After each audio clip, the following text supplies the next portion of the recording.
పేర్ని నాని గారు మాట్లాడేటువంటి కళ్ళబొల్లి మాటలకు అబద్ధాలకు నాగరాజు గారు గౌరవ జర్నలిస్టు అడిగిన ప్రశ్నలకు పేర్ని నాని గారి సమాధానం వినండి. కూడా ప్రజలు ఎందుకు తిరస్కరించారు అంటారు మీరు, అంతే సార్?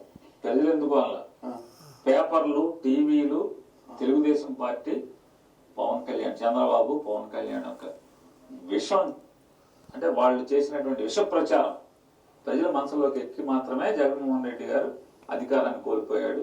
ప్రజలు ఆయన్ని అధికారం నుంచి దించారని నేను చెప్తాను. మీ హయాంలో ఐ థింక్ పశ్చిమ గోదావరి జిల్లాలో ఒక వ్యక్తి నేను ఈ భారాన్ని భరించలేను, వీళ్ళకి కప్పాలు కట్టలేదు నేను అంటూ ఆత్మహత్య చేసుకుని ఒక స్టేట్మెంట్ రాసి చనిపోయాడు కదా సార్?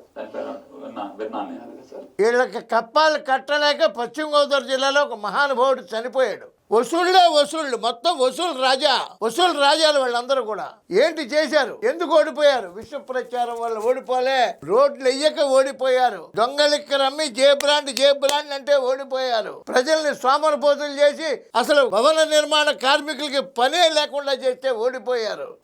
వైద్యాన్ని సర్వనాశనం చేస్తే ఓడిపోయారు. వ్యాపారాలు చేసి కోట్ల దోపిడీ చేస్తే ఓడిపోయారు. పరిశ్రమలు తేలేక ఓడిపోయారు. 3 రాజధానులని ఏలకోళం ఆడితే ఓడిపోయారు. పోలవరాన్ని ఆపేస్తే ఓడిపోయారు. అమరావతి ఆపేస్తే ఓడిపోయారు. ఓడిపోవడానికి కారణాలు కూడా తెలియకపోతే మీకు పేర్ని నాని గారు రాజకీయాల నుంచి శాశ్వతంగా దూరం కండి. శుభ్రంగా కృష్ణరామాను కూడా బతకండి.